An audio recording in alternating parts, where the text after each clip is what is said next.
Welcome back to California Life Podcast. Today we will be discussing another very important financial topic based on the questions that we received from our viewers. And today we're discussing insurances. Everyone, not just in Hollywood community, but all around California, maybe even other states, know how difficult it is to deal with different types of insurances, especially auto insurance. This is why today we are glad to meet with Mr. Aleks, and I know that you are a very in-depth professional about the insurances. You've dealt with insurances for your whole life in business, and thank you for coming to the show. I know you have a very busy schedule, and thank you for having us at your headquarters here. Thank you for having me. Of course. I know that you grew your company from local to nationwide, and I think it's a pretty big success. It's not that easy to do, especially in this pretty challenging business. Let's begin with what is that your company is doing in the market. I know that you don't sell insurances. No. You deal with totally different operations, analytics, and you provide your services to both consumers and insurance companies. So let's begin with what is that you do, and then we'll continue with other questions. So my company is called Modern Appraisers. We primarily focus on appraisals of vehicles. We do RVs, we do trucks, trailers, motorcycles, but the majority of the business is in the auto side. And basically what we do is we evaluate vehicles and we determine what the correct value for the vehicle should be. For instance, in the event the vehicle is a total loss and vehicle owner feels that the value of the car is not accurate, they'll reach out to us and we'll do a complimentary review of the file, and we'll let them know if the value that was presented to them is actually a correct value. Is it how close it is it worth challenging or not? We do the same thing for insurance companies as well. So if a vehicle owner feels the value of their vehicle is worth X amount of dollars and it may not be, the insurance company will hire us to evaluate that and figure out what the value is. So that's one of the things that we do, that we offer to both the insurance and the consumer world. The second thing that we do that benefits everybody involved is called diminished value. Right.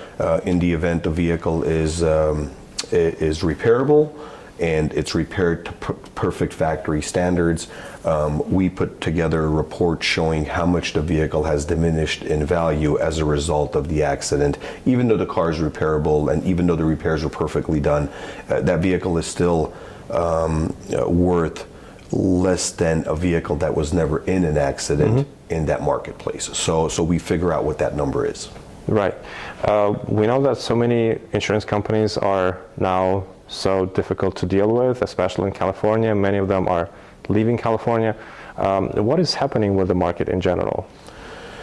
As far as the insurance companies leaving California, I don't know the specific reasons as to why they're leaving. I think a lot of it has to do with the amount of claims, the cost of the claims, and certain insurance companies. I know there's certain laws in California that doesn't allow them to raise the premiums to accommodate for the amount of losses that they're having or something along those lines.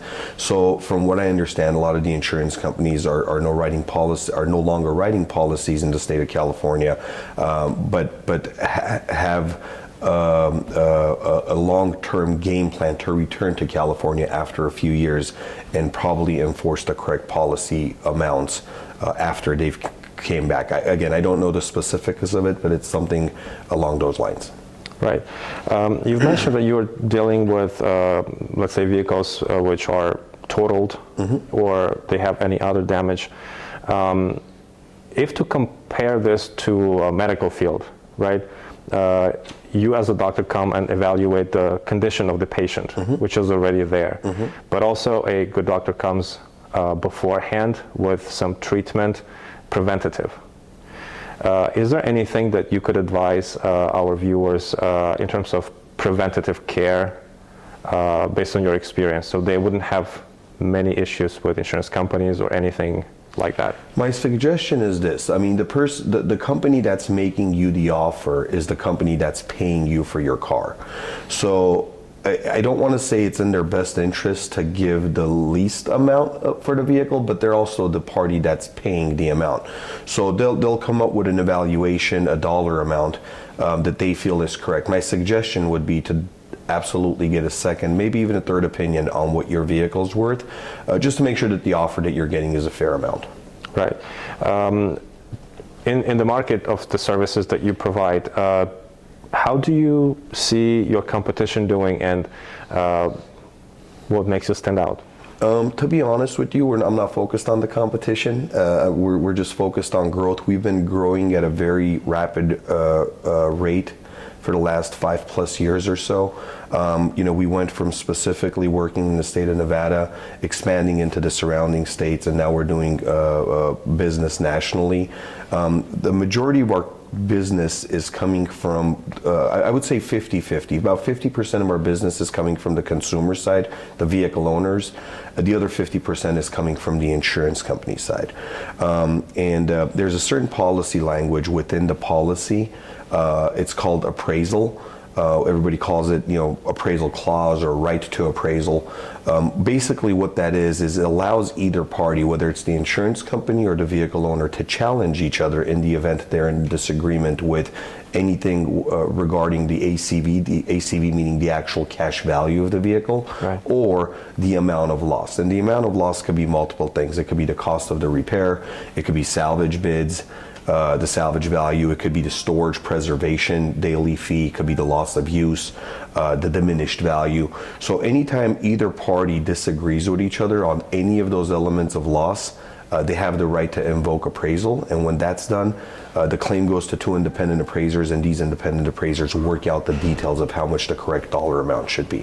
But as far as our competition, we try not to focus on the competition. We just try to focus on our customers and just forward movement. Right, of course. That's what the winners do. They focus on the winning, they don't focus on... You mentioned that you started in the state of Nevada and then you grew rapidly. What do you think in this field was your recipe of success and growth? It's a challenging field. So what I think, so the reason I got more and more involved on this line, I initially started off as a field appraiser assessing damage on vehicles. I've worked for multiple companies, insurance companies, independent companies. My father had a repair facility. I've worked there. But what made me really focus on this side is one of my family members had a claim, and the insurance company made him an offer that was very low. And I assisted my family member and understood the process of what it takes for a consumer to get the correct value, and it was very challenging. It was very difficult for them. So as I went through this process, I understood that there's got to be a better process, and there's got to be people out there that are helping the consumer or the carrier, but helping in getting these resolutions done quicker and faster and more efficiently. Mm-hmm. And that's kind of what inspired me to get in. It started on the consumer side, then I realized that both sides actually need assistance. So my focus was to create a system that'll benefit everybody involved. Right. That was my driving force behind it. Right. Well, it's always great to work with a person who is passionate about what he or she does, is sharp as a tack, and is professional. And you combine all of these qualities in yourself. Thank you. For, let's say, consumers, right? What qualities and qualifications do you believe they should look for when they are looking for a professional appraiser, whether it's an individual or a company? Some of the stuff I would check on as a consumer would be, one of the go-tos is always Google reviews. I mean, you always want to check Google and see what the public is really saying about this this company, this individual, the people that work there, the environment. So Google is a very good source, an immediate go-to. Checking their website to see how legitimate they are. And things along those lines, but I would always start off with maybe even having call them and have a discussion with them, ask them questions about your vehicle, see what they think, see what they know, and then just get a feel for what kind of company that you're dealing with. That's a very good thing that you mentioned. Many people, including, for example, myself, we don't really know which questions to ask. Right, because it's logical that you're saying, but what should I ask the appraiser in order to see if he or she is qualified for real? One of the certifications, there are certain certifications that are required, to be an appraiser in certain states. Certain states don't require it. I'm certified in multiple states around the nation that, as an independent adjuster, that allows us to work in those areas. There's ethics tests that you have to do. USPAP. There's certain things that you need to do. And these are some of the questions that certification-wise, how long they've been in the business, how long they've been doing this, maybe some results. But these are the type of questions that I would ask the appraisal company if I was looking for a good appraisal company. Right. For example, when I'm looking for a real estate agent, I'm asking him or her about her cases, about her deals, and I look for stories which have success and failures. Of course. And in real estate business is obviously different. In your business, how would you define a success of a case versus a failure of a case? So as far as success, for me, success is making sure that both parties are paying the correct amount for that vehicle. We've had many occasions where we would have a vehicle owner contact us and say, hey, I feel the value of my vehicle is worth X amount of dollars, and I need you guys to make sure that that's the number that we get. So when we do our complimentary review of the file, that's exactly what we assess, is what is the vehicle actually worth. Not what the owner thinks it's worth, not what the insurance company, or we actually do our own independent research and figure out what the vehicle is worth. Now, if the owner feels, for instance, the car is worth $50,000 and the insurance company is offering them $45,000, and we run our independent review of the file and we feel the car is worth actually $45,000 and not $50,000, we normally don't take that claim on simply because we don't want to waste the owner's time, we don't want to waste the insurance company's time, and more importantly, we don't want to waste our time.